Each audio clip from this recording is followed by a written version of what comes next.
అందరికీ నమస్కారం. చల్లని మల్లెలతో సాంగ్ నోటేషన్. అమ్మవారి మీద పాట చాలా బాగుంది. ఇప్పుడు సరస్వతి షడ్జమం, సాధారణ గాంధారం, శుద్ధ మధ్యమం, ప్రతి మధ్యమం, శుద్ధ దైవత్వం, కాశీ నిషాదం, కాకలి నిషాదం వస్తాయి. 2 మధ్యమాలు 2 నిషాదాలు కూడా వస్తాయి. మధ్యమాలు కూడా ఏంటంటే వరుసగా వస్తూనే ఉంటాయి. రిపీట్ మావన్ మాట అలా వస్తూనే ఉంటాయి. చల్లని మల్లెలతో సగగమ మమ మమ ఉయ్యల కట్ట మాత మమ దామద చల్లగా శయనించు లాలి జోలాలి మమదద మామమ మామామ లాలి జోలాలి మమదద మామామ. అంటే ఇవే స్వరాలు చల్లగా శయనించుకు వస్తాయి చల్లని మల్లెలతోటి. నెక్స్ట్ మళ్ళీ లాలి జోలాలి దగ్గర చిన్న మార్పు ఉంటుంది. నెక్స్ట్ ఈ జగం నేలే తల్లికి మామదద దాన్ని నీని నిని. ఇక్కడ కూడా ఈ అనుస్వరాలు 3 నీళ్ళు వచ్చాయి కదా, అక్కడ కూడా ఏంటంటే ఒక నీ వేస్తే సరిపోతుంది తల్లికి అన్నప్పుడు. అవి వేయగలిగితే టైంలో వేయగలిగితే వేయచ్చు అనమాట. అంటే బ్యూటీ కోసం అంతే, అంతకుమించి డైరెక్ట్గా ఒకే స్వరం వేసినా కూడా పర్వాలేదు. కన్నబిడ్డ నేనేగా ధనిదమ మా మామ. మళ్ళీ ఇవే స్వరాలు రిపీట్ అవుతాయి. కలల తేలిపోవమ్మ నన్ను గన్న తల్లి. ఇదన్న మళ్ళీ చల్లని మల్లెలతో అని చెప్పి వస్తుంది. ఇక్కడ చల్లగా శయనించు అదే ట్యూన్లో మళ్ళీ వేపతో విసిరి నీకు పూజలు చేసే వేళ తల్లిలో నిద్రించు లాలి జోలాలి అని చెప్పి మళ్ళీ ఇంకొక సేమ్ అనమాట, సేమ్ ట్యూన్లో మళ్ళీ ఇంకొక సెట్ వస్తుంది. నెక్స్ట్ చరణం పామే తలదిండు దమమ మమమామ వేపాకే పూల పక్క దమమామ మమమమ. మళ్ళీ సేమ్ మళ్ళీ ఇవే స్వరాలు రిపీట్.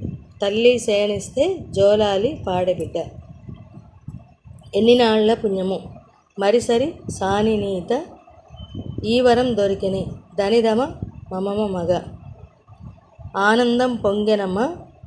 మళ్ళీ ఇలాగే వస్తుంది ఎన్ని నాళ్ల పుణ్యముడ ఈ వరం దొరికినలాగే ఇంచుమించుగా వెల్లువల్లే కన్నుల ధనిదమ మామ మమగ కన్నుల. ఇక్కడ కూడా మమగా వేసినా పర్వాలేదు, లేదా డైరెక్ట్గా మామగా అలాగే వేసినా కూడా. వెంటనే మళ్ళీ దేవి మహాదేవి ఏ సేవ చేయగలనే దేవి మహాదేవి మాత మమ మాత మమ మద మమ మమగా ఏ సేవ చేయగలనే. పాదం నీ పాదం గామ మా మామ అంటే చాలు, మగ అక్కర్లేదు, మగ అని వేయక్కర్లేదు. సర్వదోషాలు తొలగించునే మస సాగామ మమ మామమ. ఈ రకంగా వస్తుంది. చాలా మంచి సాంగ్, చాలా బాగుంది. తర్వాత ఏంటంటే నేను తొందరలో ఏమైనా రాసేటప్పుడు ఎక్కడైనా 1-2 స్వరాలు అలాగే బై మిస్టేక్ పొరపాటుగా ఆ ట్యూన్ రాకపోతే ఒకవేళ మీరు గెస్ చేసి అవి స్వరస్థానాలు ఏమిటి అనేది ముందర చెప్తున్నాను కదా, అంతా ఆ స్వరస్థానాలు ఏమిటి వస్తుంది అనేది అవి అడ్జస్ట్ చేసుకుంటాను. ఎక్కడైనా బై మిస్టేక్ ఎప్పుడైనా తొందరలో అలా కుదరకపోతే ఆ రకంగా గెస్ చేసుకోవచ్చు. గెస్ చేసుకుని ఆ స్వరస్థానాలు ఏమిటో జస్ట్ 2-3 స్వరాస్ అలా ఉంటుంది. అంతకుమించి మొత్తం సాంగ్ అంతా కాదు. 2-3 స్వరాస్ బై మిస్టేక్ ఎప్పుడైనా పొరపాటుగా వేసానేమో నాకు ఎప్పుడైనా డౌట్గా ఉంది, అందుకని ఆ రకంగా చేసుకుంటే సరే. ఈ అనుస్వరాలు అనేవి ఏంటంటే బ్యూటీ కోసం వేస్తామన్నమాట. మనం ఇన్ టైం అది అనుస్వరాలు అనగలిగితే పర్వాలేదు, లేకపోతే రితం తప్పుతుంది, ఇంత లయ తప్పుతుంది, అంటే లెంగ్తీ అయిపోతుంది. అనుస్వరాలు స్లో చేసామంటే పాడేటప్పుడు కానీ వాయించేటప్పుడు కానీ అది లెంగ్తీ అయిపోవడం వల్ల లయ తప్పిపోతుంది అన్నమాట, తాళం తప్పుతుంది. అందుకని ఏంటంటే అవి మనం అందం కోసం వేసేది, అందుకని అవి వేయక్కర్లేదు, అన్ని స్వరాలు వేయక్కర్లేదు. ఎందుకంటే ఒక స్వరం ప్లేస్లో 3 స్వరాలు 4 స్వరాలు అలా ఇస్తున్నాను కదా, అంతా డబుల్ పైకాలంలోని అలాగే పైకాలంలోని అవి అనగలిగితే వేయగలిగితే వేయచ్చు, లేకపోతే వచ్చిన ఇదే ఇబ్బంది ఏం లేదు. వేయకపోయినా కూడా డైరెక్ట్గా ఒక స్వరం అందులో ఏదో ఒక స్వరం వస్తుంది కరెక్ట్గా, అంతే ఆ స్వరం వేసుకుంటే చాలు.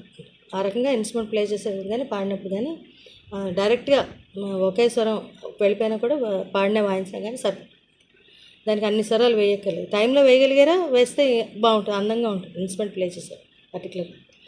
లేకపోతే వేయలేకపోయినా కూడా ఇబ్బంది ఏమి లేదు, దానివల్ల ఇబ్బంది ఏమి లేదు, తప్పేమి రాదు, తప్పు కాదు. సో డైరెక్ట్గా ఒక స్వరం వేస్తే చాలు, 4-5 స్వరాల ప్లేస్లో ఒక స్వరం వేసుకుంటే చాలు. Thank you.